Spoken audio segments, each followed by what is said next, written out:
Ok, muy buenas tardes. Desde Lima, Perú, un abrazo fraterno a todas las personas, no solamente de Perú, sino también de Bolivia y de Argentina. Sabemos que hay personas que desde la Argentina nos están escuchando, nos están viendo. Esto es muy importante para CEDIAF. Este ya es nuestro tercer evento internacional que tenemos en el año. Los dos primeros fueron con la Universidad de Talca, con Chile. Luego también hubo otro evento con el Paraguay, con la Argentina y con España. Y este es nuestro tercer evento con nuestros hermanos bolivianos, ¿no? Esta tarde, dentro de esta videoconferencia, vamos a tratar un tema muy importante, que es la necesidad, de acuerdo, de una armonía entre el ser humano y la naturaleza, ¿no? Somos testigos de los acontecimientos, de la pandemia, de la contaminación ambiental, de todos estos hechos que nos tienen que llevar a repensar, como diría Marco Bazán, a repensar, ¿no? ¿Qué queremos? Nuestra vida es muy corta, comparando con los años que tiene la Madre Tierra, la Pachamama, ¿de acuerdo? Y sin embargo, los últimos 200 años han sido fatales en esta relación de armonía. Ya no hay armonía, hay una desarmonía, ¿no? En el trabajo que hemos venido realizando con TDH me ha permitido visitar Bolivia en reiteradas oportunidades, me ha permitido reencontrarme con viejos amigos en Bolivia y también hacer nuevos amigos, como es el caso de César Dottweiler, ¿no? Quien gentilmente y generosamente nos está acompañando esta tarde, ¿no? Mi primer encuentro con Bolivia fue en 1983. En aquella época yo regresaba de una estancia en la Argentina, sobre todo en Mendoza, ¿de acuerdo? Y regresé en tren, que había tren en aquella época desde Buenos Aires hasta La Paz. Entonces ya se imaginan lo largo que fue ese viaje desde Buenos Aires a La Paz, ¿no? Yo tenía en esa época 20 años y también llegué absolutamente cansado, a pesar de tener 20 años. Creo que hoy no podría llegar simplemente, ¿no? Conocí La Paz por primera vez, por temas de trabajo, con Ra Barner visité La Paz un par de veces más, y de repente regresé después ya de algunas décadas, hace unos 2, 3 años, me reencontré con un viejo amigo, a quien le mandamos un saludo al cielo, a Jorge, y conocí una ciudad increíble, increíble, una ciudad que había cambiado, que había evolucionado, que se había modernizado, y todo esto gracias a los teleféricos que se instalaron, ¿no? Y justamente el gestor de estos teleféricos, por eso es un lujo, dio esta conferencia de esta tarde, es justamente nuestro amigo César Dottweiler, que está acompañando a CEDIAF. CEDIAF se siente honrada, César, de tener una personalidad como tú, un gran innovador, un gran promotor de movilidad urbana, yo creo que a nivel de América Latina, ¿no? Y este cambio lo hizo nuestro amigo César, y ahora nos va a explicar mucho más, ¿no? Entonces, todos estos temas que tienen que ver con ciudades sostenibles, ciudades ecológicas, smart cities, las ciudades inteligentes, el tema medioambiental, el reconocimiento de la naturaleza como sujeto de derechos, son temas que se están uniendo como Escucharemos a César Dottweiler esta tarde y durante 20-25 minutos, y luego yo también hablaré sobre el tema de un grupo muy interesante allá en Nueva Zelanda, que logró también establecer el reconocimiento, digamos, de un río, de la naturaleza como sujeto de derecho, ¿no? Entonces, sin más ni menos, presentamos una personalidad para América Latina, que es el ingeniero, el licenciado César Dottweiler. Buenas tardes con todos. Mi nombre es Cecilia Riles. Saludos desde Puno, Perú. Muy contenta de ser partícipe de esta actividad tan interesante que es esta videoconferencia internacional, que ha sido denominada la necesidad de tener un equilibrio entre el ser humano y la naturaleza, organizado por CEDIAF y TDH Alemania. Bien, le damos la bienvenida al magíster en Administración de Empresas, el economista César Luis Dottweiler Suárez, que de alguna manera está participando y representando en este caso a Bolivia. Él es doctor en políticas públicas y desarrollo con más de 20 años de experiencia en la movilidad urbana sostenible, planificación estratégica, desarrollo organizacional, reestructuración de empresas, proyectos de inversión, planes de negocios, diseños de programas de desarrollo, diagnósticos de competitividad, análisis sectoriales y estudios de cadenas productivas. Es un experto, como ya estamos viendo, en movilidad urbana y aplicación de sistemas de transporte por cable como soluciones urbanas. Desde el año 2011 estuvo a cargo de los estudios preliminares y estudios de factibilidad y contratación, implementación, organización de la empresa y gerenciamiento de la red de teleféricos más extensa del mundo, con 10 líneas en operación instaladas en la ciudad de La Paz y Alto Bolivia. Creo que con esta gran trayectoria que tiene acá el economista César Luis Dockweiler, que nos acompaña el día de hoy, vamos a tener el lujo, como nos indicaba Jorge, de poderlo escuchar y poder adecuarlo a esta temática que hoy trabajamos con CEDIAF y THS. Por favor, le damos la bienvenida y lo dejamos, por favor, a la audiencia y de la evidencia de la gente que nos está participando el día de hoy en esta videoconferencia internacional. Bienvenido.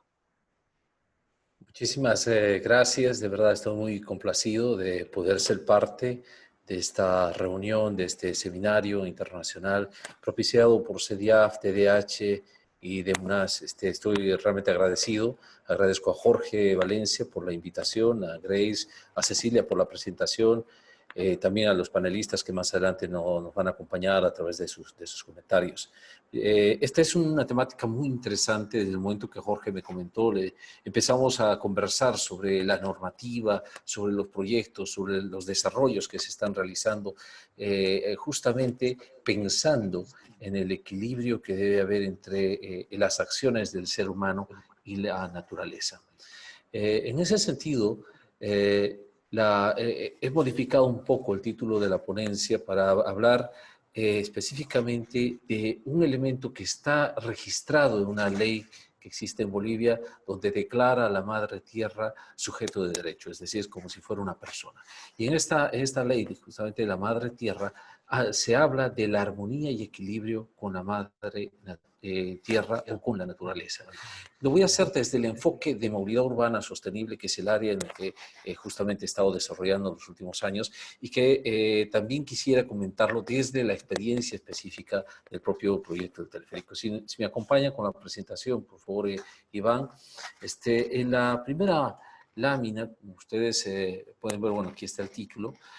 Si pasamos a la siguiente, por favor. Acá lo que quiero destacar básicamente es el ser humano y su mundo, en su mundo. ¿Qué es lo que ha ocurrido? Jorge lo decía, son 200 años en los cuales ha habido una transformación importante, básicamente en la que se ha venido viendo, visualizando ese desarrollo, esa evolución que ha tenido el ser humano en función de sus actividades. Fíjense qué es lo que ha venido ocurriendo. En primer lugar, la población estaba muy dispersa, pero después ha empezado a concentrarse. Aproximadamente alrededor de 1800, inicios de 1900, la población ha empezado a concentrarse en estas áreas urbanas. Luego estas áreas urbanas han empezado a crecer y eso lo hemos llamado proceso de urbanización.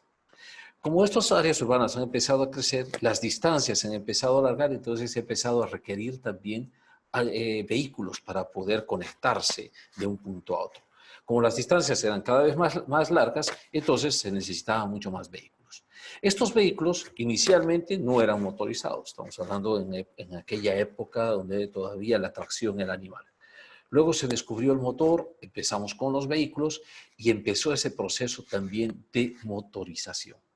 Es decir que desde 1900, inicios de 1900 a la fecha, hemos tenido en el mundo un proceso de urbanización y un proceso de motorización. Por eso es que en nuestras ciudades se han aglutinado muchísima gente, pero también tenemos un crecimiento del parque automotor importante. Un problema que ha habido en absolutamente en todas las ciudades, es que en un momento hemos perdido el enfoque que debía ser siempre el ser humano y nos hemos empezado a concentrar principalmente en las personas. Es decir, que hemos empezado a priorizar al vehículo por encima de las personas. Y esto que acabo de describirles muy brevemente en esta gráfica que acaban de ver, pues se denomina ese proceso de urbanización, ese proceso de motorización y ese proceso de priorizar primero al vehículo, poner al vehículo antes que al ser humano. Esto nos ha generado una serie de problemas. Si pasamos por favor a la siguiente lámina, por favor. Entonces, en la siguiente lámina, ustedes van a ver el mundo urbanizado, cómo ha ido cambiando. En el mundo, en la gráfica que ustedes pueden ver en la parte izquierda, la parte superior, el 67% de la población en el mundo va a vivir en las ciudades el año 2050. Hoy aproximadamente estamos alrededor de un 55-56% en el mundo. Pero ¿qué pasa en Latinoamérica? En Latinoamérica estamos hablando alrededor de un 80%, 79-80% que ya vive concentrado en las ciudades. Por eso que tenemos grandes concentraciones urbanas en Latinoamérica. Esto que ha producido que en los últimos 30 años la población se ha ido multiplicando por 6 o por 8 y la mancha urbana, es decir, el tamaño de la huella urbana también ha ido creciendo, pero se ha ido duplicando, triplicando y muchas veces creciendo demasiado. Se multiplica por 12 e inclusive por 16. Larguísimas las distancias para poder conectar a la población. La siguiente, por favor.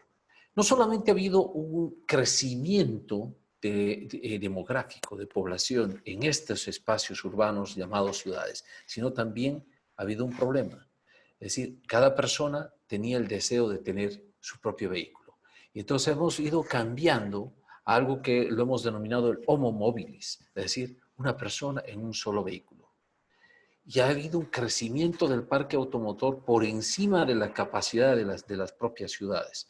Y como podemos ver en la siguiente lámina, Iván, por favor, el crecimiento del parque automotor ha empezado a generar serios problemas en las ciudades. Concentración de vehículos, los espacios públicos urbanos ya no abastecían en las ciudades, altas pérdidas de tiempos en los desplazamientos, congestión vehicular, pero estos problemas de la concentración de la población, sumado al crecimiento del parque automotor, con ese proceso de motorización que lo estábamos mencionando, han provocado serios problemas en el medio ambiente. Es decir, que los seres humanos, las personas, hemos empezado a romper el equilibrio que tiene la naturaleza. Naturalmente, pareciera que es una redundancia, pero naturalmente hay un equilibrio. Es decir, hay un ciclo del carbono que prácticamente genera que todo el ecosistema, todo el planeta funcione adecuadamente. Sin embargo, nuestra intervención, esta concentración en espacios urbanos, sumado al uso de los vehículos y sumado a la motorización que utiliza energías fósiles, ha empezado a provocar serios e inclusive irreversibles daños en lo que corresponde al medio ambiente. Por favor, la siguiente, Iván. Acá tenemos en esta lámina algunas consecuencias de la urbanización y motorización. En la parte de arriba están las consecuencias que tienen que ver con el ser humano, de las cuales hoy no voy a desarrollarlas, pero las tres de abajo están directamente relacionadas con el medio ambiente. Una de las consecuencias tiene que ver con el calentamiento global, la generación de gases de efecto invernadero. Estamos hablando del dióxido de carbono. Que esto básicamente viene a través de la emisión de los motores, a través de la utilización de las energías fósiles, a través de los vehículos que están concentrados en las ciudades. 70 a 75% de los gases de efecto invernadero son provocados justamente por los vehículos de circulación, principalmente en las ciudades. Esa contaminación ambiental no solamente es de dióxido de carbono, sino también está el monóxido de carbono, que son partículas que sí provocan daño a las personas. ¿Sí? Se han hecho estimaciones. En el año 2011, aproximadamente 3.7 millones de personas han fallecido justamente por efectos de la contaminación ambiental. Y se calcula que hay 700.000 muertes al año provocadas por el ruido o por el estrés generado justamente por efectos de contaminación, ya sea contaminación acústica, contaminación ambiental o el estrés que es provocado por esos desplazamientos incómodos o de alta congestión que tenemos en las ciudades. La siguiente, por favor. Perfecto, aquí. Llegamos a este indicador, la contaminación ambiental. El 70% proviene del transporte. De esa emisión, de los gases, estos gases negros que salen del caño de escape de los vehículos. Y esto, como lo mencionaba anteriormente, tiene efectos en el medio ambiente, tiene efectos en la salud, está provocando cantidad de muertos, como lo habíamos mencionado anteriormente. La siguiente, por favor. Entonces, ante esta problemática, ¿qué es lo que podemos hacer?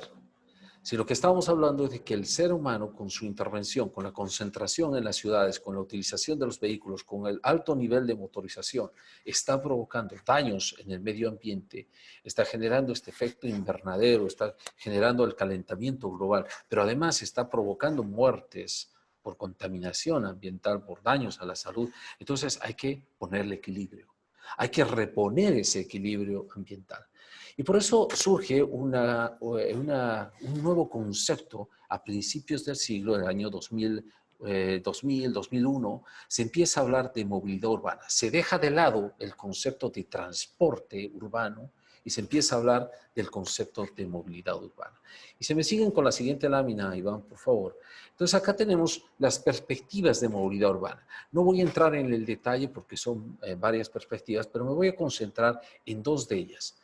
En la perspectiva humana y en la perspectiva ambiental, las que están justamente en la parte superior.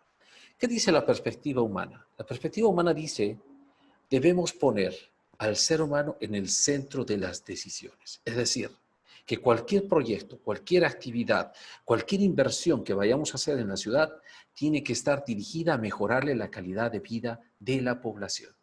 Debe mejorarle la salud, debe mejorarle la seguridad, debe darle un servicio digno, debe ser inclusiva, debe permitir el traslado de personas mayores, personas con discapacidad, es decir, el ser humano en el centro de la atención. Ya no el auto, como fue muchos años atrás, porque todas las inversiones iban a construir autopistas y avenidas y más avenidas para darle espacio al auto, y nos estábamos olvidando que el centro de atención es el ser humano. Ese es uno de los aspectos muy, muy importantes para lograr el equilibrio, es decir, el ser humano en el centro de la atención. Y el segundo elemento, del cual hoy hemos venido a conversar, tiene que ver con la perspectiva medioambiental. Es decir, los proyectos que vayamos a implementar en el enfoque de movilidad urbana deben fomentar el uso de energías renovables. Debemos pensar en que el uso de esas energías tiene que ser eficiente y además debemos siempre estar pensando en la sostenibilidad ambiental, social, económica, inclusive la sostenibilidad de los propios servicios y procesos que se han implementado. Entonces son dos aspectos importantísimos para lograr justamente concatenar y generar un nuevo equilibrio con respecto a lo que estamos conversando el día de hoy, el equilibrio y la armonía con respecto a la madre tierra. La siguiente, por favor, Iván. Entonces, la movilidad urbana lo que busca son factores amigables. Nosotros en la ciudad de La Paz, desde el año 2011 hasta el año 2019, implementamos un sistema de transporte por cable, teleféricos, es decir, un sistema de transporte aéreo, que justamente se apropió de los conceptos de movilidad urbana antes de su implementación. Y ahí dijimos, bueno, ¿qué es lo que nosotros necesitamos? Necesitamos un sistema de transporte que utilice energías limpias. ¿Cuál es la energía limpia? La energía eléctrica. Y además tiene que ser energía renovable, por supuesto, estamos hablando de la energía eléctrica. ¿Cómo hacemos de que esa utilización sea eficiente? Pues teníamos que buscar un sistema de transporte que pueda transportar la mayor cantidad de personas con el menor consumo posible. A eso nos estamos refiriendo con el consumo eficiente de energía. Y finalmente, que prácticamente tenga un impacto nulo en lo que corresponde al medio ambiente. Estos criterios han sido estudiados, analizados, evaluados y además adoptados en el marco de la Ley 330 que está vigente en Bolivia, que es justamente la Ley de la Madre Tierra, que busca que efectivamente haya desarrollo para la región, haya desarrollo para el país, haya desarrollo para la población, pero que ese desarrollo se lo haga en el marco de una armonía y equilibrio con el medio ambiente. Entonces, en ese contexto encontramos, y la siguiente, por favor, encontramos en el teleférico, en los sistemas de transporte por cable, uno de los elementos muy importantes para la implementación de estos esquemas orientados hacia la movilidad urbana. Como les decía, utiliza energía eléctrica, es muy eficiente, como pueden ver en el cuadro, es el sistema de transporte comparativamente con otros sistemas, mucho más eficiente que cualquier otro. Comparamos con microbuses, con minibuses, con vehículos de transporte ligero, con metros o con trenes o sistemas BRT como los que existen, por ejemplo, en Lima o existen también en Argentina u otros países. Pues haciendo la comparación con respecto a los sistemas por cable, los sistemas por cable son mucho más eficientes desde el punto de vista del consumo de energía. Siguiente, por favor, Iván. Es importante hablar también de los beneficios que se logra cuando se implementan este tipo de sistemas. Es un sistema que genera 0 emisiones de partículas sólidas. Al utilizar energía eléctrica no hay emisión de partículas, 0 emisiones de gases de efecto invernadero, 0 disposición de líquidos y químicos que puedan contaminar la tierra, el agua, es decir, que es de alguna manera un sistema, no es de alguna manera, sino es en este momento el sistema de transporte urbano más amigable con el medio ambiente. Y con esto pues, contribuye efectivamente a evitar que esos gases de efecto invernadero puedan provocar un calentamiento global. La siguiente, por favor. Hicimos unas mediciones en superficie y en cabina de cuál era la calidad del aire. Se utilizaron el mismo equipo por superficie en un vehículo de transporte terrestre y el mismo equipo en una cabina. ¿Y qué encontramos como resultados? Que las personas en un minibús, en un microbús, estaban respirando monóxido de carbono. De entre 9 partes por millón a 17.4 partes por millón. Sin embargo, metros más arriba, en una cabina, no existía ni una parte por millón, 0 partes por millón en una cabina del teleférico. Es decir, que la calidad del aire en un vehículo suspendido era muchísimo mejor que la que se respira a nivel de superficie. Iván, la siguiente, por favor.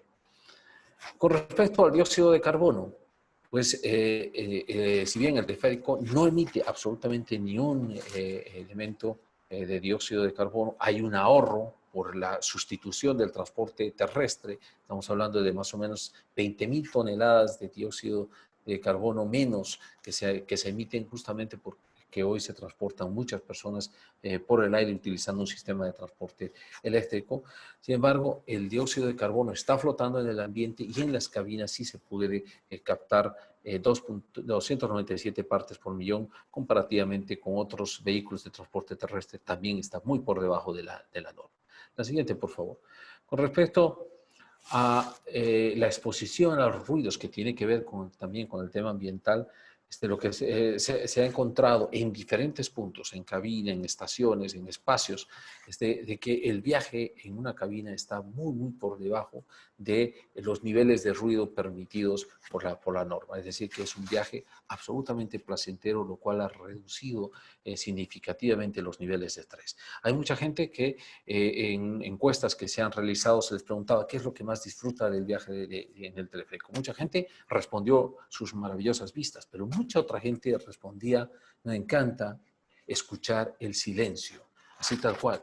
¿No? Nos encanta escuchar el silencio, la paz, la tranquilidad que se disfruta en un viaje a bordo. Eso también tiene que ver con el equilibrio y la armonía entre la naturaleza y el ser humano, es decir, la sensación que tiene las personas cuando está haciendo un viaje de esta naturaleza. Por favor, la siguiente. Una de las formas en las que también hemos generado alguna contribución con respecto a la protección del medio ambiente es la reducción en lo que corresponde a la tala de árboles. Y nosotros aquí nos hemos propuesto en utilizar sistemas de pago electrónicos para reducir el uso del boleto, el papel físico impreso, que todos sabemos de dónde provienen y por supuesto a mayor cantidad de papel estamos hablando de mayor número de árboles que han sido derribados. En este caso, nosotros hemos establecido, orientado que la empresa debía tener un sistema de cobro electrónico y con esto, por supuesto, hemos reducido también la cantidad de árboles que han sido derribados. En conclusión, la siguiente, por favor, para terminar con la presentación.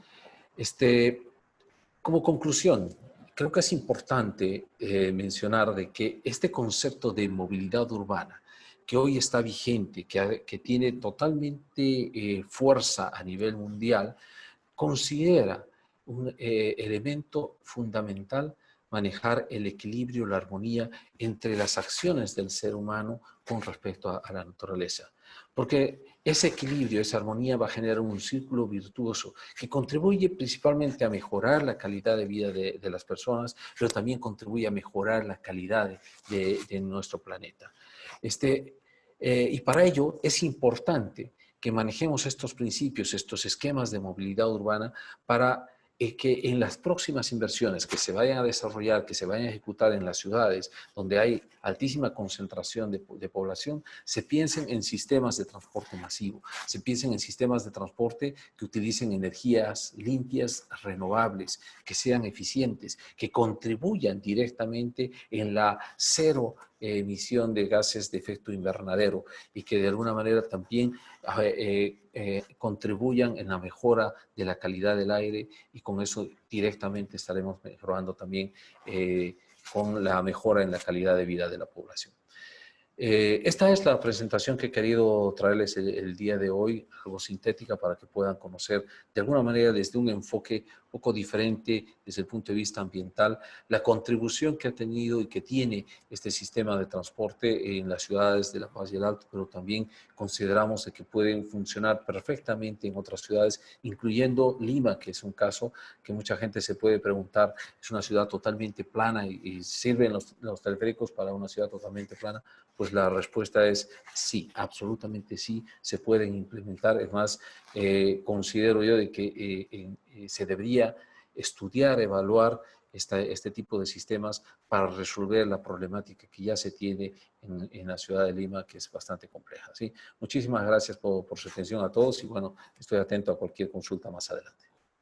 Bien, agradecemos al magíster economista César Luis Toffweiler Suárez, quien de manera muy resumida, y yo creo que de alguna manera al alcance de todo tipo de profesionales, hemos podido entender de las características que tiene este tema o este sistema de movilidad que se ha implementado en la ciudad de La Paz, Bolivia, lo cual es de alguna manera un orgullo para la ciudad de Bolivia, o en este caso para la ciudad de La Paz, contar con un teleférico para poder de alguna manera observar la ciudad desde los aires y más que todo buscar y haber logrado ese equilibrio con la naturaleza. Bien, seguramente vamos a tener la oportunidad de poder comentar tan brillante exposición y por ahora vamos a pasar a la segunda ponencia que está a cargo del doctor Jorge Valencia Corominas. Como sabemos, pues es el presidente del CEDIAP, que es parte de la organización de esta conferencia que estamos teniendo el día de hoy, o videoconferencia internacional. Él es abogado de la Universidad de Lima, magistra de las Ciencias Políticas por la Pontificia Universidad Católica del Perú, egresado de la maestría en Familia e Infancia en la Universidad de Barcelona, España, profesor ordinario en la Facultad de Derecho en la Universidad de Lima, y ha sido defensor de la infancia en el Perú, director nacional de conciliación en el Ministerio de Justicia y, como ya habíamos indicado, presidente del CEDIAP. Bienvenido, Jorge, y estamos nosotros listos para poder escuchar tu ponencia. Gracias. Gracias, Cecilia. Iván, por favor, si podemos poner el PowerPoint que hemos preparado. Yo quería hacer un comentario sobre la exposición de César. Creo que el teleférico ha sido necesariamente, digamos, el resultado de buscar un equilibrio, ¿no?, entre el ser humano y la movilidad, ¿no? Y esta movilidad urbana de la que estamos hablando, ¿no? Miren la cantidad de millones, digamos, de sustancias contaminantes que se han invitado, ¿no?, con este tema. Y ahora sí entramos a lo mío es más jurídico, pero también creo que es importante porque tiene que ver con el reconocimiento progresivo de la naturaleza como sujeto de derecho, ¿no? En las conferencias anteriores hemos hablado sobre la importancia que ha tenido Bolivia en Río +20, por ejemplo, esta conferencia internacional que convocó Naciones Unidas, respecto al hecho del reconocimiento, digamos, de los saberes ancestrales. Nosotros vivimos, digamos, hace 50, 40, 30 años, vivimos muy poco, pero hace miles de años se han desarrollado culturas que han preservado la madre tierra para nosotros, ¿no? Y nosotros no la estamos preservando, ¿no? Ya en la videoconferencia anterior que hicimos con la Municipalidad de San Luis, hablamos sobre todo de este acuerdo de Escazú, que es sumamente importante para ir, digamos, consolidando el reconocimiento, digamos, de la naturaleza como sujeto de derecho. Y esta tarde he querido hablar sobre un tema de Nueva Zelanda, ¿no? Este país poco conocido para nosotros, pero los peruanos lo hemos conocido más. En las anteriores eliminatorias o clasificatorias a Rusia, jugamos un partido de repechaje con Nueva Zelanda, ¿no? Entonces ahí hay un mayor conocimiento de este país. Pero Nueva Zelanda también ha tenido culturas milenarias, culturas ancestrales. Y acá vamos a ver cómo ellos han llegado a establecer un equilibrio entre los saberes ancestrales de sus culturas, ¿no? Como los maoríes, y, digamos, lo que hoy es un Estado moderno, lo que llamamos el youth positivismo. Adelante, Iván. Y esto tiene que ver con este río, que se llama el río Wanganui, que está situado en Nueva Zelanda y es el tercer río más grande del país. Alrededor de este habitan las comunidades de los maoríes, originarios de este país. En 1840, la corona inglesa suscribió el tratado de Mangawi con un jefe de aquella época, con un jefe maorí, ¿no? El tema relevante fue el reconocimiento y posesión de tierras en favor de los maoríes, en el cual se incluía este río, ¿no? Esto ha sido muy importante. Adelante, Iván. Pero luego se presentaron una serie de inconvenientes.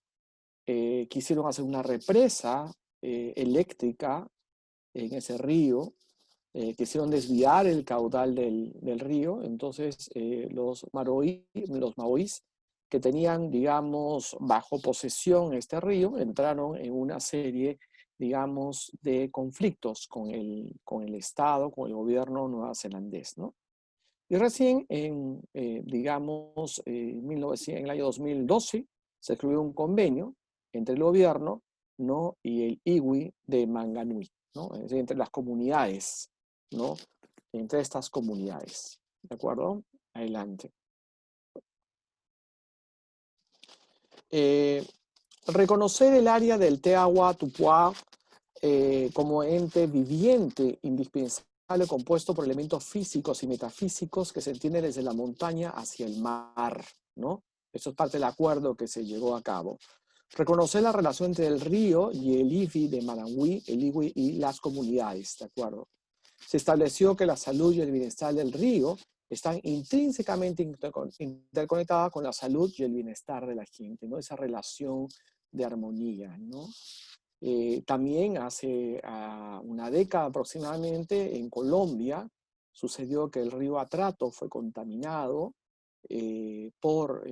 digamos, y no es que estemos en contra, lo hemos dicho muchas veces, digamos, de la explotación de los minerales, pero sí la explotación de los minerales tiene que ser responsable, tiene que ser seria, ¿no? Y este río Atrato en Colombia fue contaminado por las mineras. Pusieron muchas toneladas de minerales pesados y esto mató la fauna, y eso también mató a más de 186 niños. Y por eso se llevó a una acción constitucional ante el tribunal competente de Colombia y declaró finalmente al río Atrato como sujeto de derecho, ¿no? Y por esa relación que existe entre la salud y obviamente el bienestar de la población. Adelante, Iván. Se reconoce al río Manganui como una entidad con personalidad jurídica propia y con legitimación activa. Miren qué importante, cómo el tema, no solamente de reconocer a la naturaleza como sujeto de derecho, lo estamos hablando en Bolivia, se está hablando en Ecuador, se está hablando en Colombia, y también ahora lo estamos hablando en el Perú, ¿no?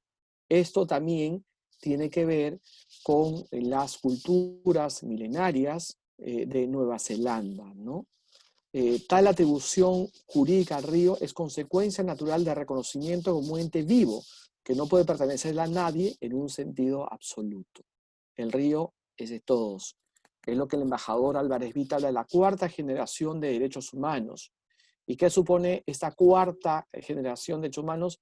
Que quien es sujeto y quien es el titular es la humanidad, ¿de acuerdo? Es la humanidad, ¿no? De los recursos naturales, ¿no? Ya lo comenté el tema del río Atrato. Adelante, Iván. Y este acuerdo, de acuerdo a este acuerdo del año 2012, estableció, por ejemplo, que las partes se comprometen a desarrollar y elevar a rango de ley a los llamados valores del río, ¿no? Algo como ha sucedido con Bolivia, con la ley que se tiene sobre la Pachamama y la ley que se tiene sobre el summa causai o summa camaña, ¿de acuerdo? ¿No? O sea, estos conceptos, miren, milenarios, hoy son reconocidos por el derecho moderno, son reconocidos por el Estado liberal, por el Estado democrático, por las normas dentro de esta estructura que él señala. Los que son abogados lo entienden muy bien, ¿de acuerdo? ¿No? Entonces, no solamente es un tema de decir, ah, qué interesante el tema del pago a la tierra, qué interesante el tema de reconocer a la Yacumama, de acuerdo, como que está viva.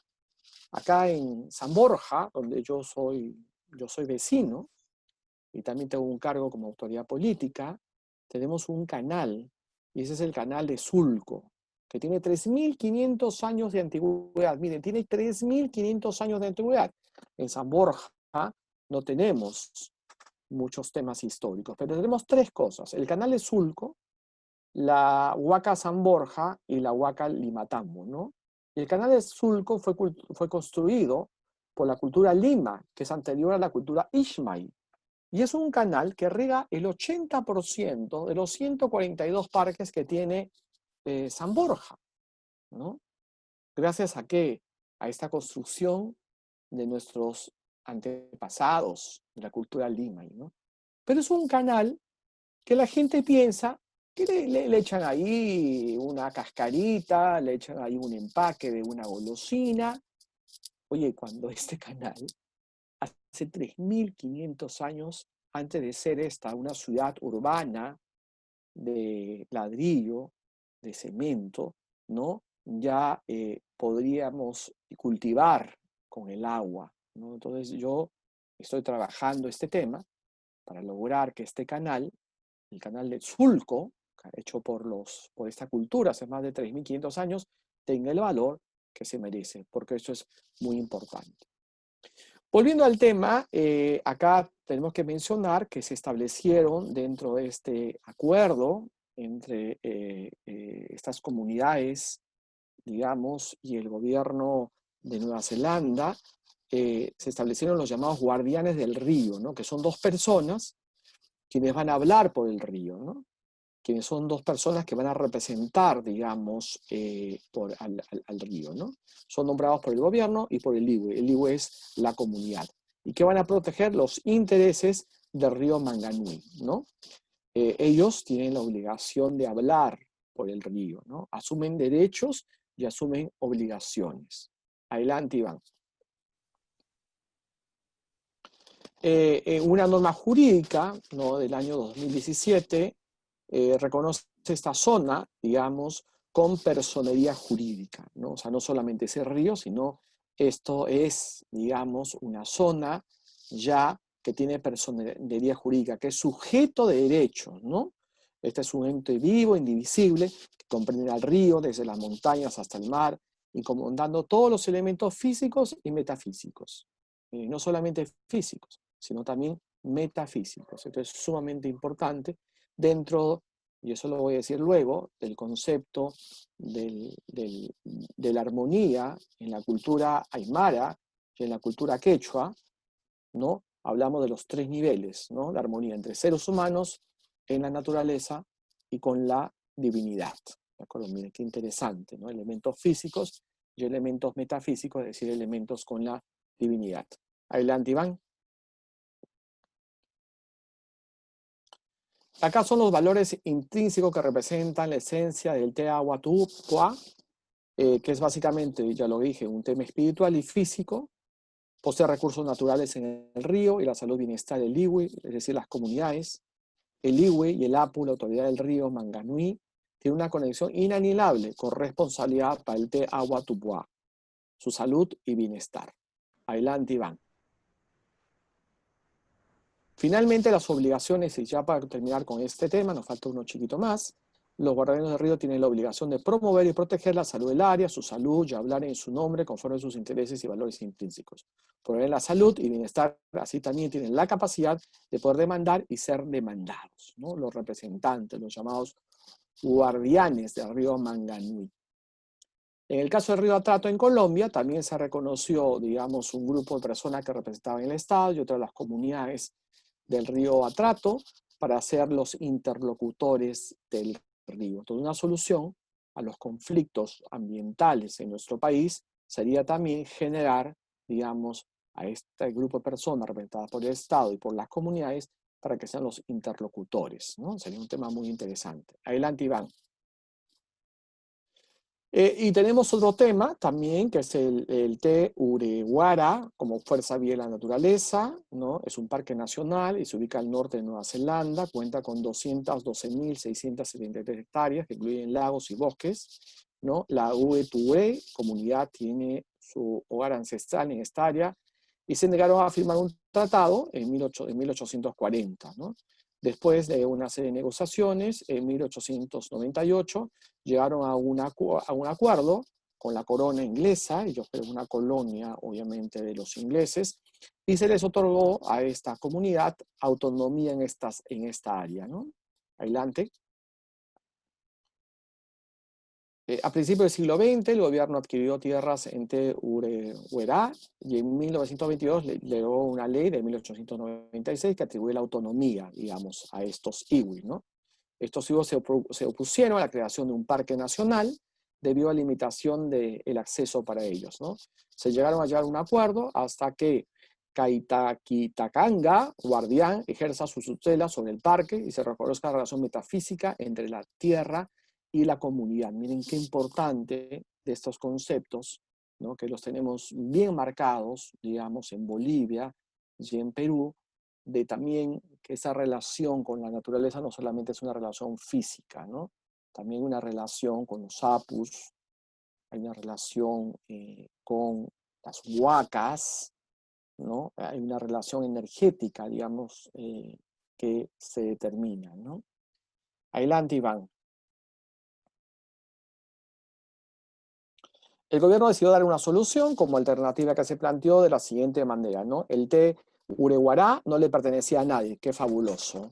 El parque sería dueño de sí mismo, dejaría de ser un parque nacional para manejar por una junta de Te Urewara, board integrada por 9 personas que son obligadas a actuar en nombre del Te Urewara.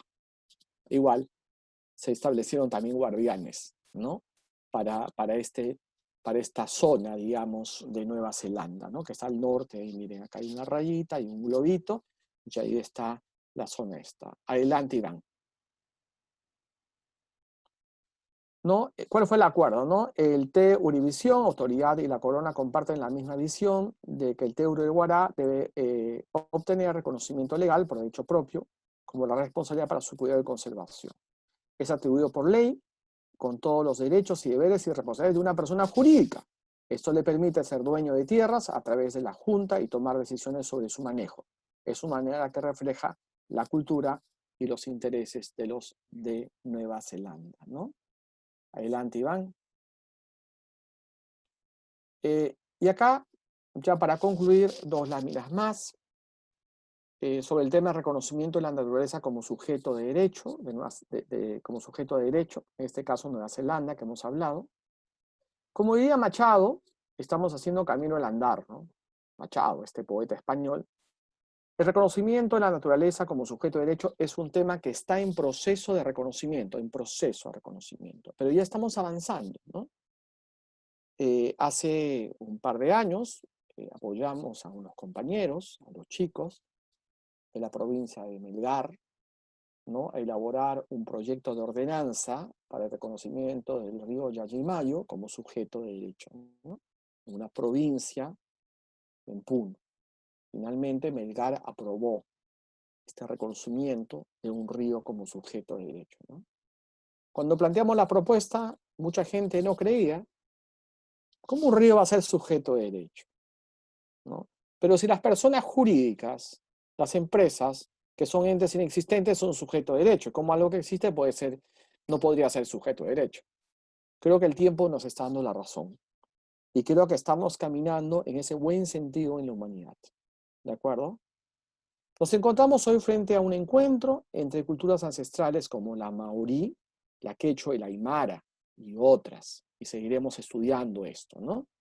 Y el ius positivismo, es decir, el derecho moderno, ¿no? Y también las autoridades de gobierno que están comenzando. Creo que Bolivia jugó un rol muy importante en Río +20 porque abrió, digamos, el camino, ¿no? Abrió el camino, digamos, para el reconocimiento, digamos, de los derechos de la naturaleza, ¿no? El reconocimiento de autoridades que protejan la naturaleza como representantes de gobierno y las comunidades resulta una estrategia interesante para la protección de la naturaleza. Es clave, digamos, ¿no? Es clave. Es clave esta acción del Estado, es clave esta acción de las comunidades, ¿no? Y es una estrategia interesante, digamos, que se establezcan esta suerte de guardianes, digamos, de naturaleza, o representantes, como diría la sentencia constitucional en el caso de Colombia sobre el tema del río Atrato, ¿no? Adelante, Iván. Es por ello lo que hemos venido comentando, ¿no? Este equilibrio es fundamental, digamos, ¿no? Este equilibrio es fundamental, esto lo dijo mi amigo que está acá, Coco, José Luis Núñez, de La Paz, mi hermano boliviano, ¿no? Esto lo dijo en un evento que organizó Cecilia Ardiles allá en la Municipalidad Provincial, esta relación, ¿de acuerdo?, que debe existir de armonía del ser humano entre nosotros, lo divino y la naturaleza, ¿no? Este equilibrio, ¿no? Este equilibrio, digamos, tan importante que muchas veces nos hemos olvidado y pues, muchas veces pensamos que somos eternos. ¿Y cuál va a ser nuestra contribución? ¿No? Dejar más basura o dejar basura en este planeta. Creo que esa no debe ser nuestra contribución. Ser contaminantes, esa no debe ser nuestra contribución. Por eso que creo que estamos en tiempo. Y creo que la pandemia nos está enseñando algo muy importante, ¿no? A rescatar este equilibrio, digamos, con la madre tierra, ¿no? Adelante. Vamos terminando, Iván. Y finalmente, digamos, esto tiene que ver con todo, ¿no? Mira el concepto, digamos, en el mundo andino, ¿no? El concepto circular del mundo andino, ¿no? Todo en el mundo andino es circular, ¿no? Todo en el mundo andino es circular. La Tierra es circular, el movimiento de la Tierra es circular, ¿de acuerdo? El 24 de junio se celebra un año, digamos, circular, ¿no? La vida y la muerte son circulares, ¿no? Qué interesante, ¿no? Y esto significa finalmente llegar a algo, que es un saber ancestral, ¿no? Y hablamos del summa causae, ¿no? Y es parte, digamos, de concretar un pensamiento que tiene miles de años, que a veces, qué pena, lo hemos despreciado, ¿no? Hemos despreciado nuestras raíces andinas, ¿no? Pero el summa causae ahora nos está enseñando que a vivir bien, ¿no? Al vivir bonito, ¿no? Y esos son los elementos que hemos señalado de vivir bonito, ¿no? Esa relación de armonía que debe haber entre el hombre, la naturaleza, lo divino y entre nosotros mismos, ¿no? Y lo ideal de esta conferencia era eso, ¿no? Rescatar cómo desde lo moderno, desde la experiencia de César, en La Paz, esta experiencia que yo creo que es una de las experiencias más, digamos, increíbles que tenemos, no en Sudamérica, yo diría en América Latina, ¿no?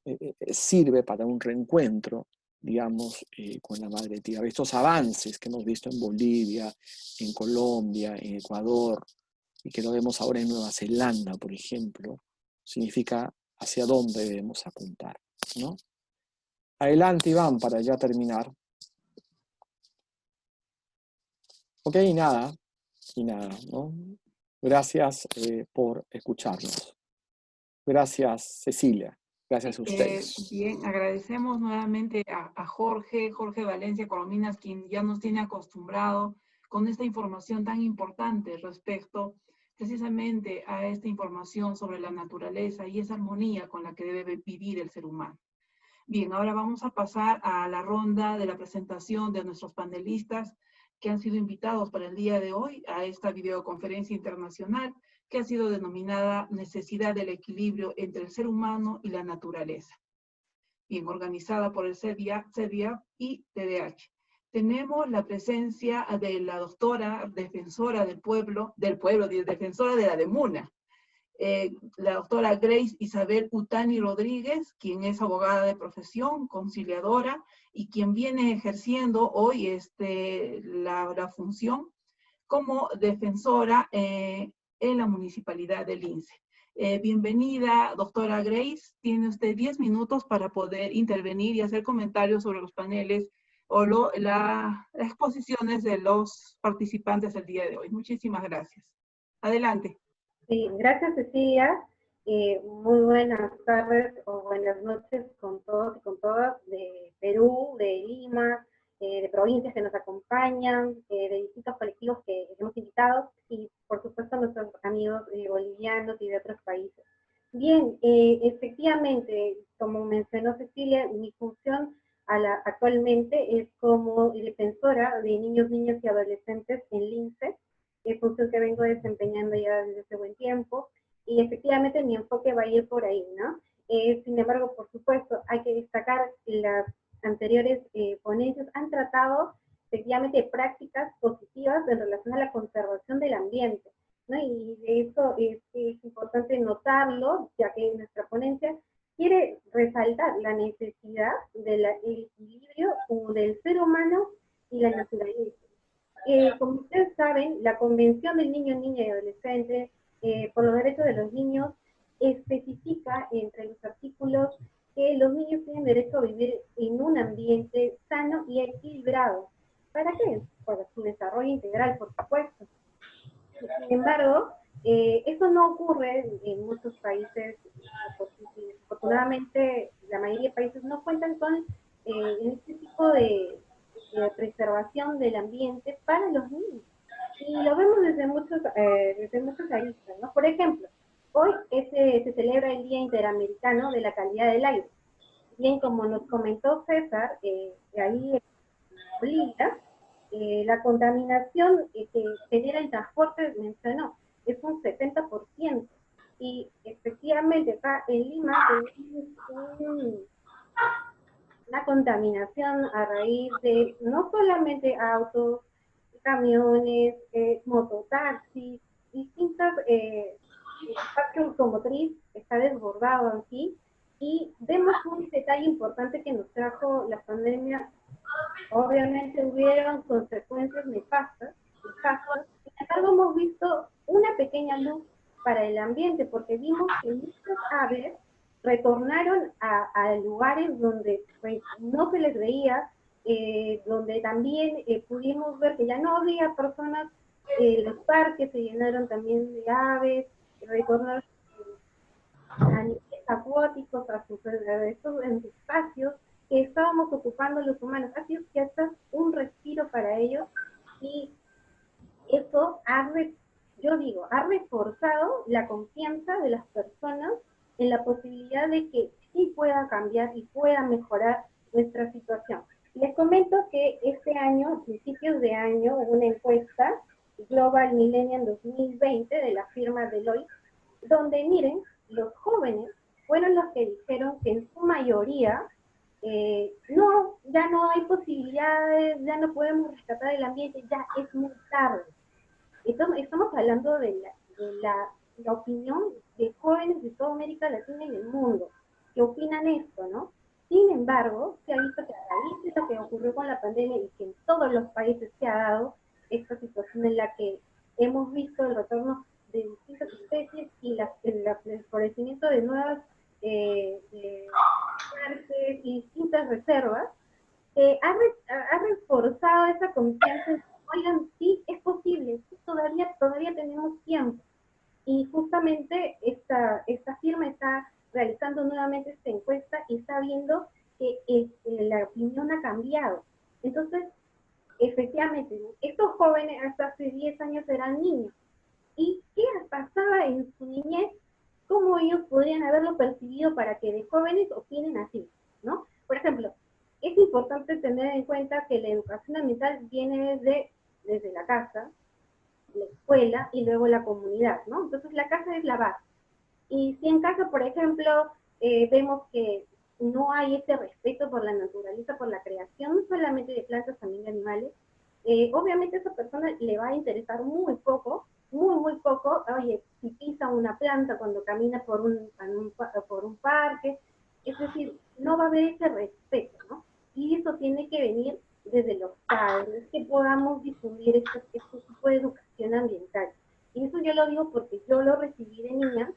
Mi padre ama las plantas, tiene macetas, cultiva, y él me enseñó esa protección. De niña yo teníamos un jardín hermoso y siempre yo estaba protegiéndolo, ¿no? Eso vino desde casa. En el colegio promovimos huertos y trabajamos mucho ese tema. Y yo cuando me volví joven, me volví activista ambiental, y yo he estado por muchos años en el Ministerio del Ambiente, cuando yo era más joven, ahora ya tengo 30, pero cuando estaba en los 20, yo estaba metida todo el tiempo en hacer activaciones. Y por ejemplo, un día como hoy, que es el Día Internacional de la Calidad del Aire, nosotros estábamos haciendo distintas activaciones con el MINAM, ¿no? Que es el Ministerio del Ambiente, y donde participaban jóvenes de todas las carreras. Yo soy Derecho, pero me acompañaban muchos compañeros que eran de las carreras de ingeniería ambiental, turismo, de distintas carreras.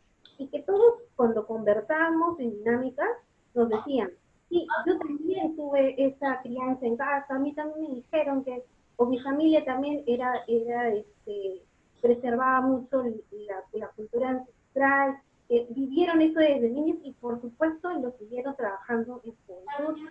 Y actualmente son ya adultos, bueno, ya personas de 30 para arriba, que actualmente están activando a otro nivel, en otras instituciones, tanto públicas como privadas, ¿no?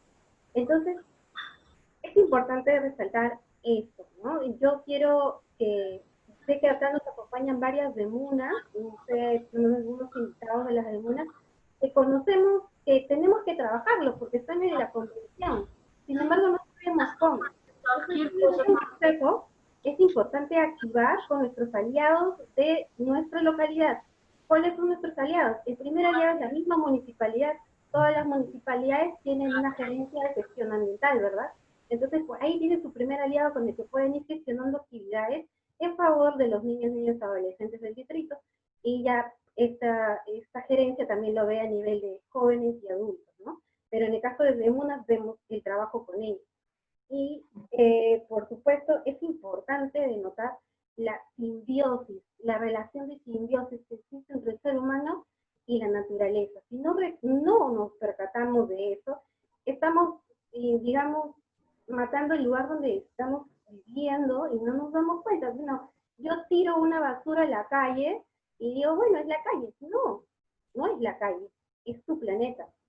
Y este tipo de educación, como les digo, desde casa. Luego en los colegios que sí se está trabajando, conozco varios profesores que trabajan este tema, debería también manejarse por ahí por la UGEL, un poquito mayor de énfasis en ese tipo de educación, pero sí veo que hay muchos chicos que son alcaldes escolares que están trabajando, bueno, la pandemia los paralizó, sin embargo, en Villa María, por ejemplo, donde yo también fui responsable de Demunas, y los alcaldes escolares estaban promoviendo biohuertos que eran flotantes inclusive. innovaciones increíbles para chicos de 12, 13, niños. Entonces, eso a mí me da esperanza. Yo considero que esta encuesta que les comenté, estoy segura que a fin de año va a votar otro resultado donde jóvenes van a volver a confiar de que es posible generar un cambio, que el cambio empieza en uno. Por ejemplo, yo ahorita ya no activo como antes, que yo salía más, hacía todo tipo de actividades, ¿no? Pero ¿cómo lo hago? Lo hago acá en mi casa. Ya, yo ya sé qué actividades debo hacer para proteger mi planeta. Y con cosas muy simples. Pensamos que tenemos que hacer mucho, no. Cosas puntuales. Por ejemplo, para el Día del Agua les voy a dejar cuáles son las actividades puntuales que pueden hacer desde casa. Por ejemplo, en relación al Interamericano de Calidad de Aire, podemos hacer lo siguiente, ¿no? Para los que tienen auto, pueden convertir el auto a GNV o GLP, ¿no? Tenemos también que hacerles mantenimiento preventivo y periódico a los vehículos para evitar la quema de residuos sólidos, clasificando y entregando a limpieza pública los residuos sólidos, utilizar transporte público masivo a fin de disminuir emisiones, sí, porque todo el mundo sale con su carro disparado y genera mucho mayor tráfico y congestión y emisión de gases, ¿no? Tóxicos. Otra que también podrían hacer y que es sumamente positivo para la salud es irse en bicicleta si es que están cerca, porque hay gente que vive muy cerca y para eso todavía van en su carro y es innecesario. Podemos hacer esas pequeñas actividades que uno dice, pucha, no, me voy a olvidar. No, básico, es cosas que yo puedo hacer desde casa, ¿no? Y que también me ayuden a mí a mejorar mi calidad de vida por haciendo ejercicio con la bicicleta, ¿no? Especialmente en un día como hoy, que César comentaba, que hay gran iniciativa en Bolivia que pues especialmente la gente no percibe bulla, ni siquiera olores y la contaminación que genera en este caso a la distancia del suelo, como en el aire. Ahí no tienen esa dificultad. Sería maravilloso que Lima lo tuviera. Y en el caso de la conferencia con César, me gustaría sí incidir mucho en el punto del respeto de la cultura ancestral, que ellos... Grace, discúlpanos, ya has cumplido tus 10 minutos y pudiéramos recortarlo para que participen los que... Exacto. Ya termino, Cecilia. Como estaba indicando, ¿no? Respecto a lo que nos decía Jorge, yo quiero sí cerrar ya de que parte del respeto para nuestro ambiente es conocerlo y quererlo. Entonces, este trabajo que hacemos con la revalorización de la cultura ancestral es sumamente importante, es muy poderoso y que por ahí podría iniciar, en este caso, la activación desde la niñez. Entonces, es trabajo de las demunas ponerse las pilas con este tema y yo sé que juntos pueden conseguir grandes cosas como, bueno, desde donde estén, por ejemplo, Cecilia está en Puno, hay mucha actividad que podrían hacer en distintos distritos, todos estamos para apoyarnos y bien, eso sería conmigo. Muchas gracias. Muchísimas gracias, Grace. Sentimos y notamos esa forma apasionada con la que haces tu trabajo y seguramente de alguna manera también nos estás contagiando. Pero también queremos darle la oportunidad a que participe a otro de nuestros invitados, que es el licenciado Juan Carlos Nina Bautista, que viene de Bolivia, o bueno, representa en este caso a Bolivia. Es miembro fundador del Centro Alternativo de Desarrollo Integral Intihuatana y tiene una trayectoria de haber trabajado en estos aspectos medioambientales. Le damos la bienvenida para que tenga 10 minutos para poder participar en estas opiniones o panel que puede hacer a los ponentes que se han presentado el día de hoy. Adelante, por favor, Juan Carlos. Gracias, muy buenas tardes a todos y todas. Por favor, me indica si es que no se escucha bien el audio cuando coloco la imagen. Te escuchamos muy bien, muy bien. Mi nombre es Juan Carlos, a mí me dicen Archie, como ya ha indicado mediante la compañera. Yo soy miembro de la organización Intihuatana y antes de comenzar quisiera agradecerle al profesor, también a los que han expuesto. La temática, la verdad, es muy interesante y las dos ponencias también. Quisiera hacer un comentario sobre lo que dijo el profesor César Rottweiler, que he tenido el gusto de conocerlo aquí. Yo también vivo en La Paz, en la ciudad del Alto, y me he subido al teleférico, hemos bajado y subido casi todo el tiempo. Sí, ha sido una transformación muy grande para nosotros, y es precisamente como él decía, el tema del transporte, de la movilidad urbana, etcétera, ha sido revolucionada con el teleférico, ¿no? Y coincido totalmente en todo lo que él ha expuesto acerca de cómo puede acercarnos más a una relación con la naturaleza en espacios urbanos. Sin embargo, quisiera complementar en esta parte, porque en las ciudades interculturales que quisiéramos construir como propuesta, también, por supuesto, esta modalidad del teleférico podría encajar también en una ciudad que solamente puede ser una ciudad verde, ¿no? De economías verdes, digamos, hablar del medio ambiente y movernos con un medio ambiente sano, etcétera. Pero algunas cosas de fondo no habrían cambiado, digamos, principalmente para este enfoque del vivir bien, de esta relación con la madre tierra, con la naturaleza, ¿no? Y esta división que existe entre la naturaleza entendida como para mucha gente, digamos, como un objeto y que hay que dominarla, ¿sí? Y que esto genera destrucción, extinción de las especies, deforestación, etcétera, contaminación del agua, que también puede pasar muy fuerte en espacios urbanos. Pero cuando nosotros hablamos de vivir bien, de la Pachamama, digamos, que es, si le vamos a poner como un sinónimo, a veces más bien se quiere colocar a la naturaleza. Sin embargo, hay una pequeña diferencia, que la Pachamama más bien en la gente, en nuestros pueblos, nuestras culturas, los que somos de acá principalmente, vemos a la Pachamama como sujeto más bien, no como objeto. Entonces la respetamos, ¿no? Y ahí está la armonía, el equilibrio, la conversación, la diversidad, etcétera, ¿no? Y estas dos cosas habría que combinar también entre la movilidad urbana y también las ciudades conviviales, le vamos a llamar así, como plantea el profesor Grimaldo Rengifo también. Y sería ideal hacer esto. Justo debajo del teleférico nosotros estamos trabajando con el tema de los yapus urbanos, que es esto de la siembra y cosecha en la ciudad. Las vertientes de agua que están justamente también debajo del teleférico, ahí me va a entender más el profesor César. En la ciudad misma, por encima pasa el teleférico, y ahí abajo hay como unas 35 cooperativas de agua, y sin embargo la relación con el agua no es generalmente como madre agua, ¿no? Es un poco más utilitarista. Sin embargo, si se abordarían también estos temas de las lógicas y de la cosmovisión andina, no solamente en temas de movilidad urbana, sino también en las lógicas de cómo piensan los ciudadanos de esta ciudad, que son dos diferentes formas, como dice el profesor Grimaldo, son como dos epistemologías o dos cosmovisiones, ¿no? Pero que han venido a convivir en las ciudades, ¿no? Y ahí quisiera enganchar también un poco a lo que presenta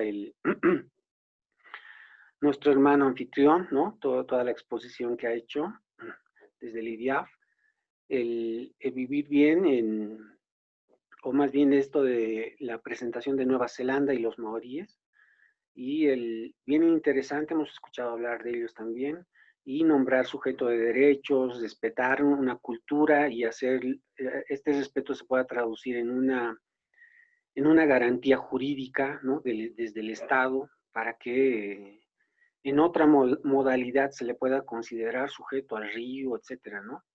Es diferente de la personería jurídica. Las personas jurídicas son una asociación de personas, por llamarle así, ¿no? Sin embargo, esta otra modalidad es interesante, pero que también nos lleva igual a hacernos preguntas de esa naturaleza, de si nombramos a la naturaleza como sujeto de derechos. Todavía en estos tiempos, y les comparto en Bolivia ahorita, más allá de la naturaleza, los mismos sujetos, los mismos seres humanos en este momento, hay muchos conflictos sociales en nuestro país, donde las mismas personas son a veces puestas en la categoría no de sujetos de derecho en un país.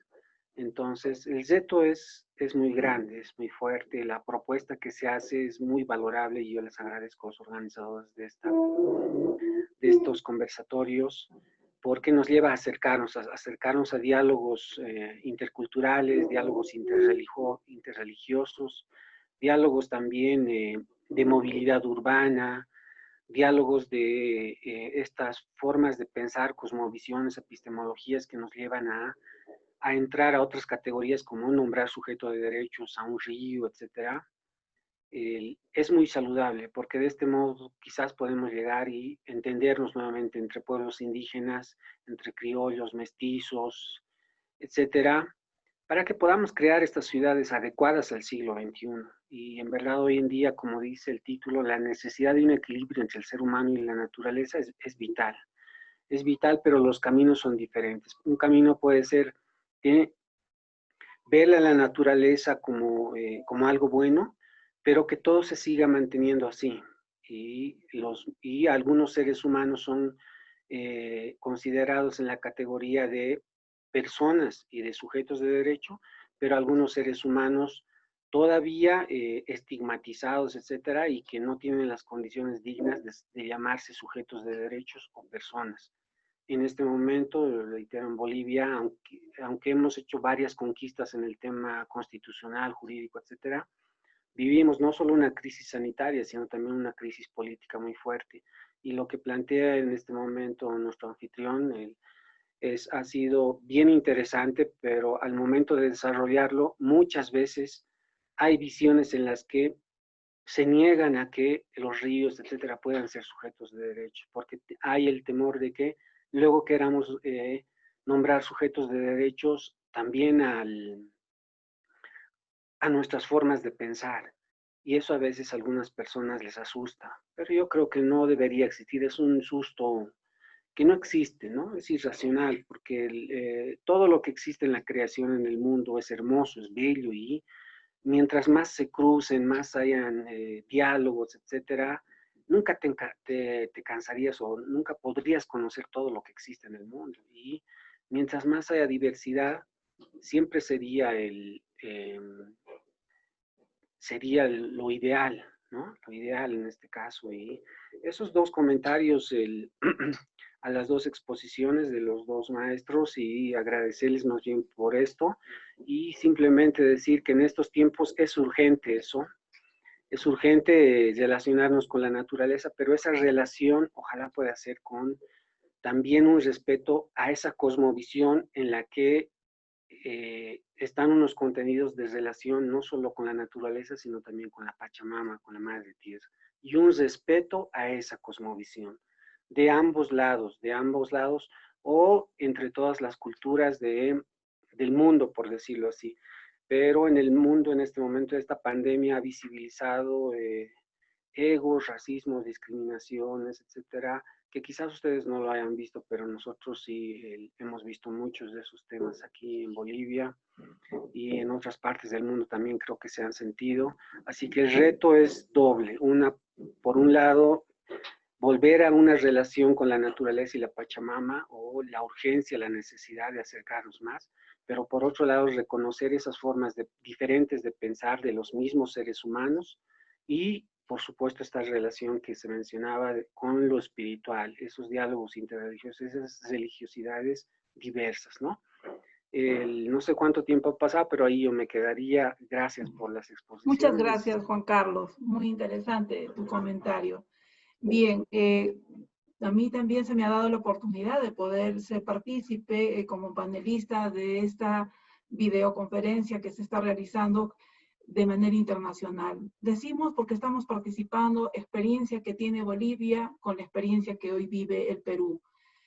Yo quisiera rescatar la exposición acá primeramente del economista César Luis Dobweiler, que nos hablaba de esta bonita experiencia que tuvo al poder plantear la creación de un teleférico en la ciudad de La Paz, que ha logrado esta armonía entre la naturaleza y el ser humano. Y nos demostraba estos grandes beneficios ambientales que se le puede otorgar a esta ciudad no solamente desde un aspecto que se logre no llenarla de dióxido de carbono, sino que también hablar de un tema de turismo, ¿no? O sea, yo he subido también a teleférico y es sumamente hermoso ver ese panorama que se puede observar de la ciudad de La Paz. Y más aún todavía cuando nos explicaba Juan Carlos que en la ciudad de La Paz existen estos lugares donde son ojos de agua, etcétera, ¿no? Y también quieren mostrar también esa forma de cómo se siembra.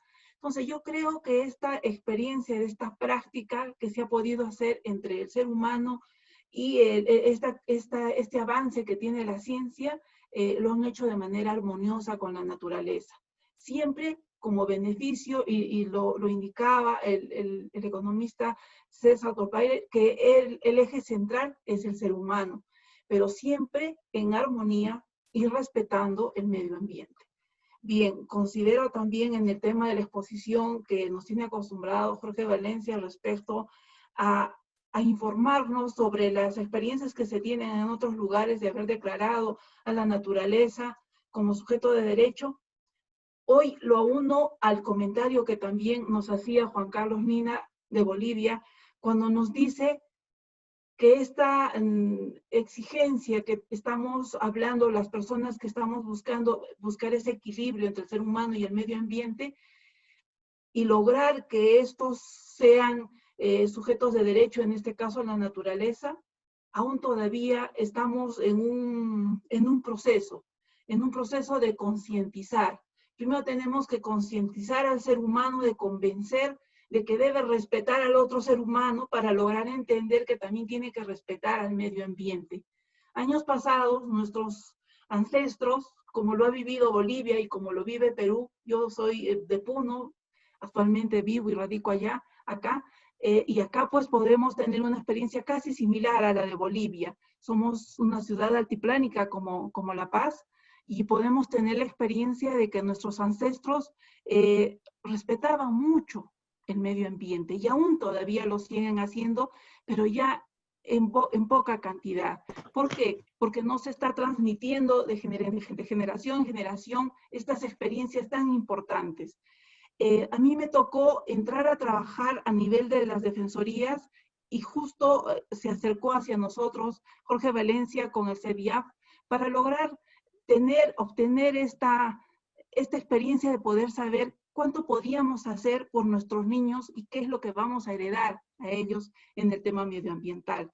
Y ahí surge en mí el tema de poder averiguar cuánto de la experiencia ancestral debemos todavía seguir reviviendo en las nuevas generaciones y seguir transmitiendo. Y ahí me estaba con la sorpresa de que existen muchas experiencias de respetos, de alguna manera de celebraciones que se hacen hacia la naturaleza. Hablábamos en una de las experiencias en las que tuvimos la experiencia de que estuvo presente Jorge Valencia en una de las ponencias aquí en la ciudad de Puno, y se hablaba de los participantes, ¿no? Y indicaban de que los ojos de agua se estaban secando, pero se estaban secando porque no se estaba haciendo ese tema de esos ritos ancestrales que hacían nuestros ancestros. Y tiene lógica, porque de alguna manera nosotros también vemos que de alguna manera estas partes de nuestra tierra, de nuestro planeta, se está secando. El agua está desapareciendo, y no solamente en este lado de nuestro planeta, sino en todas partes del mundo. Entonces, lo que tenemos que regresar es a saber qué hacían anteriormente los incas y después de ello las generaciones de nuestros bisabuelos respecto a respetar la tierra, a darle un descanso a la tierra para sembrarla, a hablar del tema de encontrar sus ojos de agua y cumplir con esos rituales que ellos le piden, que no solamente significan hacer pagos a la tierra, sino que también significan a darles descanso a esos espacios de vida que tenemos a través de la naturaleza. Bien, yo no quiero ahondar a las grandes experiencias que nos muestran estos dos expositores desde dos puntos de vista, creo yo, muy saludables, ya que con la experiencia del economista César Luis Torpaire hablábamos de que la práctica de de lo que vamos avanzando en ciencia, sí se puede hacer, trabajar o armonizar con el ser humano, sin dañar el medio ambiente.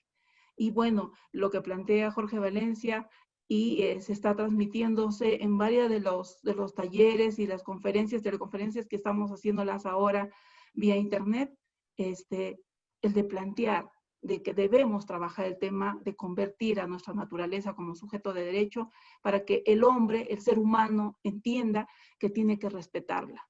Si no entiende por una situación de necesidad, tiene que entenderla por una situación de legalidad. Y para eso el Estado debe reconocer ello para poder garantizar estos derechos que tiene nuestra naturaleza, que es lo único que vamos a heredar a nuestros niños, que hoy pues de alguna manera están viviendo una etapa tan difícil como la que estamos viviendo los adultos hoy. Pero el niño yo creo que está marcando en ellos el tema de la pandemia y están valorando mucho más el tema de la naturaleza, porque saben lo importante que es estar fuera y no estar como lo estamos hoy, pues encerrados para evitar no morir o no estar contaminados con esta terrible enfermedad que daña a todo el mundo.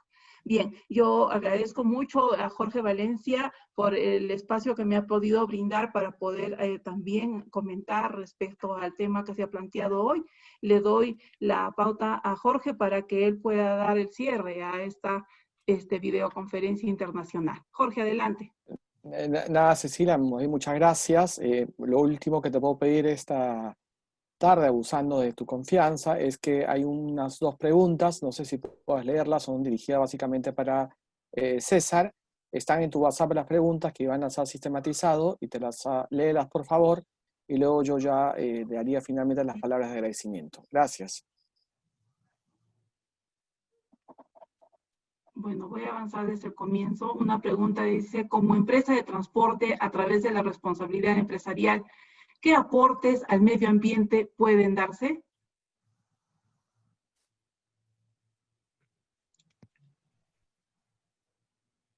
El licenciado César Luis, por favor, creo que para ustedes sería la pregunta. Gracias. Le repito. Sí, a ver, de repente no lo puede leer, yo se la leo nuevamente. Como empresa de transporte a través de la responsabilidad empresarial, ¿qué aportes al medio ambiente puede darse? Dice. Bueno, muchísimas gracias. Bueno, hacer una intervención urbana, sea como empresa o sea como institución pública o sea como municipio o alguna otra entidad, es una magnífica oportunidad que no se la puede desaprovechar para desarrollar infinidad de actividades que estén orientadas a lo que el día de hoy nos hemos dedicado. ¿Sí? Uno de estos elementos es justamente, por ejemplo, profundizo un poco, es justamente que la gente esté consciente de que la madre naturaleza, que el medio ambiente es un sujeto y que tiene derechos y que como tiene derechos nosotros tenemos la obligación de respetarla. Yo creo que eso es uno de los elementos importantísimos que se puede trabajar a través de cualquier sistema de transporte. Capacitación, promover e incentivar actividades que estén orientadas justamente a esas actividades. Otros elementos importantes, reciclaje. No nos olvidemos de que las estaciones de los sistemas de transporte concentran muchísima gente. Se pueden promover actividades de reciclaje, arborización, aspectos de educación ambiental. Mencionaban los panelistas sobre el manejo de la basura, ¿cierto? Sí, ¿qué tan importante es enseñarle a la población de que tirar un papel en el piso no significa tirarlo en la calle, no significa lo estoy tirando en mi planeta? ¿Sí? Y eso tiene consecuencias, por más pequeño que pueda ser. Entonces, lo que quiero llamar la atención en este caso, con respecto a esta pregunta, es que efectivamente quienes tengan la oportunidad de administrar, de ejecutar obras, de construir sistemas de transporte, tienen en sus manos magníficos instrumentos de concientización, pero también instrumentos que aglutinan personas y que pueden ser muy útiles para concientizar a la población con respecto al cuidado, protección, respeto de la madre naturaleza. Muchas gracias. Bien, acá hay una segunda pregunta que es, tomándose en cuenta su experiencia, ¿qué acciones considera que deben ser realizadas a futuro en relación a un mejorar el sistema integrado de transporte en cuanto al componente ambiental? Bueno, el sistema integrado de transporte es realmente fundamental para, considerando desde el punto de vista de la mejora de la calidad del servicio de transporte. En muchas oportunidades me han preguntado, ¿cuál considera usted que es el mejor transporte para una ciudad? ¿Sí? Y seguramente muchos de ustedes dirán, bueno, como él ha construido los teleféricos, su respuesta va a ser los teleféricos. Pues no, no es cierto. No es los teleféricos, ni tampoco son los metros, ni tampoco son los trenes, ni tampoco son los buses eléctricos o la bicicleta. No. El mejor sistema de transporte es el sistema integrado de transporte. ¿Qué es esto? Es la complementariedad entre modos de transporte. Es la forma en la que todos estos modos se han interconectado de tal manera tan eficiente que le brindan un servicio de calidad, con seguridad a todos los usuarios que son los habitantes de una ciudad. Y eso requiere pues muchísimo trabajo. Entonces, si esta pregunta es muy importante y muy interesante, además que puede dar para toda una charla, pero me decían, ¿qué es lo que se debe hacer? Pues justamente la respuesta está en la pregunta. Hay que trabajar en ese enfoque de constituir, de implementar sistemas integrados de transporte, pero considerando estos principios de movilidad urbana, el respeto al medio ambiente, considerando que el ser humano es el centro de la atención de todas las inversiones. Pues encantadísimo, creo que esta es la última pregunta y aprovecho para despedirme y agradecerles a todos ustedes por su tiempo, por la paciencia y por la invitación que me han hecho, y pues cuente conmigo para cualquier otra oportunidad en la que podamos conversar de estos y otros aspectos en los cuales, pues, por supuesto, sean de interés de todos ustedes. Y muchísimas gracias y con todo el corazón les digo bendiciones a todos. Muchísimas gracias. Bien, no se retire aún, estamos por terminar ya, pero le vamos a permitir, no está dentro de la modalidad de esta videoconferencia, de manera muy puntual y breve, por favor, la participación nos pide Nicole Hotcore. Por favor, su participación y su intervención muy puntual. Le vamos a agradecer mucho.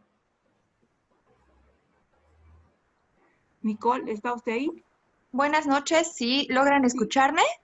Sí, le logramos escuchar. Le hablaba de que, por Excelente. favor, queríamos que sea muy puntual en su Es participación. muy puntual y Ya, quiero gracias. decirles que estoy gratamente sorprendida por la charla de hoy porque la semilla está sembrada. ¿Y a qué me refiero? Yo estoy estudiando muy a fondo a las culturas iniciáticas. Las culturas iniciáticas, como por ejemplo en Perú están los queros, los incas entre Perú y Bolivia, los egipcios, etcétera. Y a estas culturas se les han dado desiertos y han entregado jardines hermosos justamente en relación al tema que estamos tocando hoy, que es la relación con el ser humano y la naturaleza. En ese sentido, yo creo que con este tipo de charlas y el tipo de aportes que han hecho Archie, tú, Cecilia, y Jorge, César, es clave que se sigan replicando este tipo de charlas, porque se ha demostrado que si al ser humano se le da 1 metro cuadrado de tierra y nuestros ancestros nos transmiten cómo tratar las semillas en este metro cuadrado de tierra, se acaba con el hambre del mundo y se vuelve a generar una relación amistosa y sobre todo sustentable para con la naturaleza. Me voy gratamente sorprendida. Grace, también tu intervención ha sido clave, no me quiero olvidar de ningún nombre. Muchísimas gracias y qué maravilla saber que se están rescatando los valores ancestrales desde un punto de vista multidisciplinario como este equipo maravilloso. Yo los quiero animar a que sigan con este tipo de intervenciones y que cuenten con mi compromiso si es que necesitan apoyo en algún tipo de cosas con mi conocimiento. Así que muchísimas gracias y adelante. He sido lo más puntual que he podido. Un beso a todos. Te agradecemos mucho, Nicole, y por ello también que has contribuido a que también hay personas que de repente no son parte de este grupo y sin embargo, tienen también las experiencias de estar trabajando esa temática tan importante que el día de hoy estamos tratando. Bien, Jorge, sin más que decir, te dejo en las palabras precisamente para finalizar esta videoconferencia, que considero ha sido muy exitosa, en especial por la participación que hemos tenido en su buen momento de más de 50 participantes, lo cual nos incentiva a seguir trabajando este tema de manera internacional. Jorge, adelante. Perfecto. Bueno, ante todo, muchísimas gracias a todos por su absoluta generosidad en estos tiempos tan duros para la humanidad, pero también son tiempos, creo que, de aprendizaje para todos nosotros. Gracias a Nicole. Nicole, gracias por sumarte a esta noble causa. Nuestro mail es cediaf.peru@gmail.com. Escríbenos, por favor, para contactarnos contigo. Qué interesante el tema del estudio de las culturas iniciáticas, el caso de los queros, de los incas. Hay mucho también el tema de los aymaras. Creo que estamos haciendo una red cada vez más grande. No solamente estamos de Perú, de Bolivia, Argentina, también hay de otros países que me comenta Iván que nos están acompañando. Y acá hay una frase muy bonita, César, que lo hace un gran amigo, Coco, de Bolivia, que dice: César, un saludo fraterno de La Paz. Bolivia, una ciudad, un país que te extraña, para que recuperemos nuestro estado al servicio de nuestra gente, para construir una ciudad en armonía en nuestra madre tierra. Hayaya, hermano, Hayaya. Un abrazo y un reconocimiento a tu trabajo. Y pronto todos nos juntaremos en La Paz. Esa va a ser la promesa. ¿De acuerdo? Bueno, nada, gracias Cecilia Ardiles por tu generosidad de siempre, tu desinterés en apoyar esta noble causa. A Grace, que es una nueva militante que está ingresando, y como no, Archie, ¿no? Hermano Archie, haremos nuevamente un pago en la Plaza Murillo, como lo hicimos en algún momento, ¿no? Y a todas ustedes, gracias por su generosidad. Hayaya, hermanos, suma causa, y hasta la próxima oportunidad. Y gracias Iván Arbañil, que es el maestro, el artífice, la persona que con lo poco que tenemos hace maravillas. Estamos transmitiendo en vivo con los pocos recursos que tenemos, y como no, a TDH, a Lilian que nos está apoyando, y también a Marco, que no ha podido estar con nosotros. Muchas gracias a todos y todas, y buenas noches. Hasta la próxima vez, y espero que sea muy, muy pronto. Gracias y buenas noches. Gracias, muchísimas gracias a nuestros participantes también por su paciencia. Gracias, muchísimas César, gracias, licenciado César, por favor, gracias. muchas gracias, Grace. Un placer, ha sido un honor, Juan gracias. Carlos.